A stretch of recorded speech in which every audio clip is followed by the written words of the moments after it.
قل ورتو انما انا بشر مثلكم یقینا ز بشر مثلكم. حسن بصری رحمت اللہ علیہ فرمائی چی علمه الله للتواضع، دا امر ورتولی کی چی دسی ہوا ہے ستاسو غوندې بشری موی للتواضع، دا عاجزی دا اعلان لپاره. باقی نبی علیہ الصلوۃ والسلام مثلیت کیفی نفی کړی دی، انکم لستم کمثلی، تاسو ما غوندې نه. صحابہ ته فرمایي حدیث د بخاری شریف، ایکم مثلی، کم یو تاسو زما غوندې. البتہ مثلیت کمی چاغ کمیاتو کی پس اندامونو باندې مونږ تاسو یو نو دغه اندامونه د نبی علیہ السلام هم دا چې د اندامونه زمون څومره کمال لري هغه به څومره کمال، دا به مثلیت کیفی دی، هغه نشته. مونږ هم سترګې لرو، هغه هم سترګې لرلې، او دا هغه سترګو د مکې معظمې نه بیت المقدس کته او ستا سترګې نه ګوري.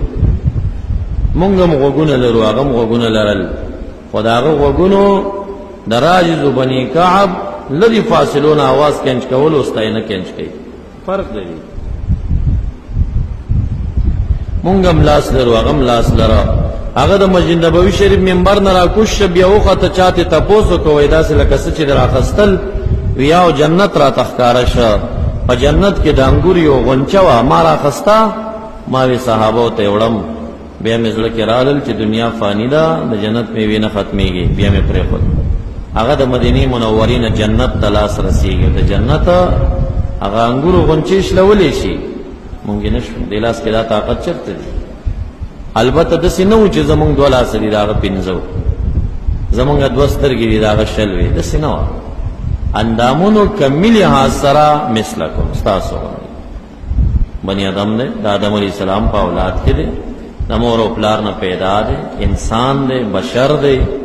په دې معنا باقی مثلیت کیفی د علم سو کې برابر ولې شي، د سخا سو کې برابر ولې شي، د فهم او حکمت سو، صداقت او شان او مرتبه سو کې برابر ولې شي.